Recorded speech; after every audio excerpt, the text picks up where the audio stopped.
Amigos, amigas, buenas tardes, qué gusto saludarlos.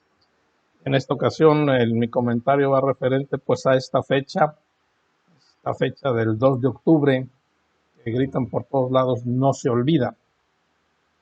No se olvida, pero sí me causa un poco de extrañeza el hecho de que seguramente hoy grupos de estudiantes, pseudoestudiantes, infiltrados, anarquistas y gente también de muy buena fe irán a hacer una marcha en la Ciudad de México en la que seguramente habrá grandes destrozos, nuevamente pintas, agresiones a los comercios, en fin, desaparición y destrucción del mobiliario urbano de la Ciudad de México y un montón de males.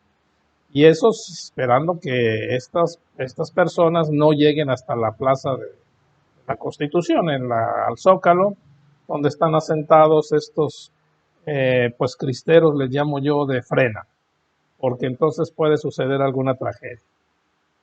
Sin embargo, lo que sí estoy seguro es que muchos de ellos, de los que estarán en estas marchas, no, no saben ni por qué están ahí.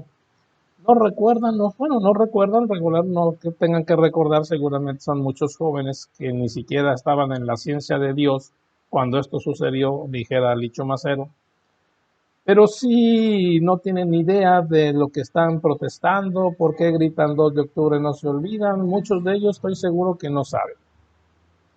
Bien, y bueno, pues para las nuevas generaciones va mi comentario. Realmente, pues debemos situar a México del 1968 en una década, la de los años 60, muy especial.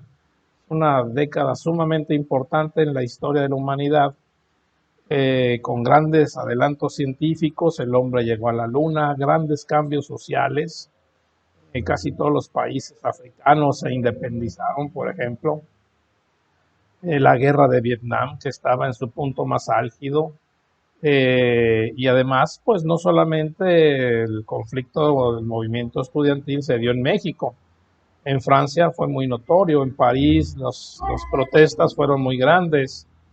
Recuérdese que también la Unión Soviética invadió Checoslovaquia y en Europa pues había todo un movimiento, ¿no? En Estados Unidos, en la Universidad de Kent, pues la Guardia Nacional entró también en una protesta estudiantil y mató a varios estudiantes. En Tokio no se diga. Entonces los movimientos estudiantiles se daban por todo el mundo. Y en México no fue la excepción. ¿Ya? Lo que me preocupa un poco es que a 52 años de la tragedia de Tlatelolco, este país sigue siendo pues el país modelo de la impunidad.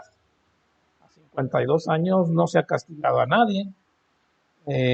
Algunas ahí medio castigos a Luis Echeverría, quien en aquel entonces era secretario de Gobernación y en el siguiente periodo fue el presidente de la República, que bueno, pues ahí está en un arresto domiciliario, ni siquiera sé si es por lo del 68, que ni siquiera sé si realmente existe ese arraigo domiciliario, y las gritas y las mentadas de madre a un presidente que ya falleció, que fue Gustavo Díaz Ordaz, que le tocó pues toda esta revuelta.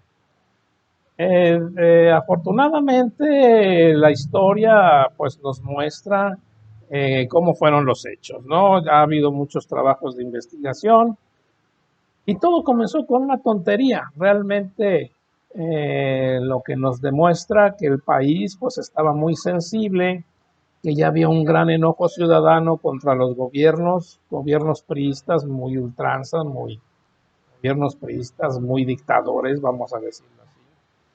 Y que, bueno, repito, empezó con una tontería, las vocacionales 2 y 5 del Instituto Politécnico Nacional se enfrentaron en un juego de fútbol americano callejero, eso que allá en México llaman tochito, contra una prepa de la Universidad Autónoma de México, la UNAM, que era la prepa Isaac Ochoterena. En algún momento se enojaron, se mentaron la madre, se dieron 2, 3 bofetadas, rompieron algunos hocicos y se fueron, cada quien a su escuela. Pero algunos alumnos de las vocacionales llegaron a la prepa y la apedrearon y el pleito siguió. Al día siguiente, los de la prepa pues no se quedaron conformes y un grupo de estudiantes fue a las vocacionales, quedaban muy cerca una escuela de la otra, y también con piedras y palos volvieron a agredir a los muchachos.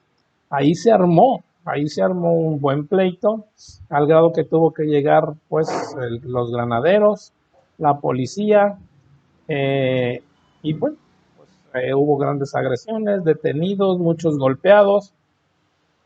En los siguientes días hubo una protesta por parte, ya ahora sí unidos, de estudiantes universitarios y estudiantes politécnicos, y curiosamente se encuentran con otra marcha que iba celebrando, festejando el 15º aniversario del asalto a Moncada que dio inicio en la Revolución Cubana.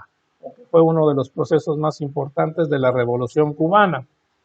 Y se unieron las dos marchas, trataron de llegar hasta el centro de la ciudad, así lo hicieron allá por el hemiciclo a Juárez, y se armó nuevamente la revuelta porque llegó los granaderos y pues hubo golpeados, muchos detenidos, una represión muy grande. Y de ahí se vino todo el movimiento. Esto que estoy mencionando fue entre el 22 y 26 de julio y septiembre y hasta terminó el 2 de octubre.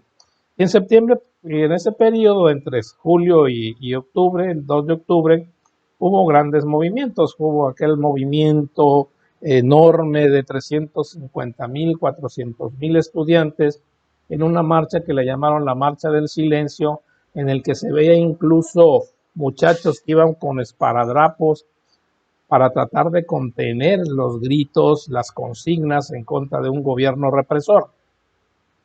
Hay que recordar que hubo pues lo que el gobierno consideró grandes agresiones, como la llegada de los estudiantes a un lugar sagrado como era el Zócalo, sagrado para el gobierno.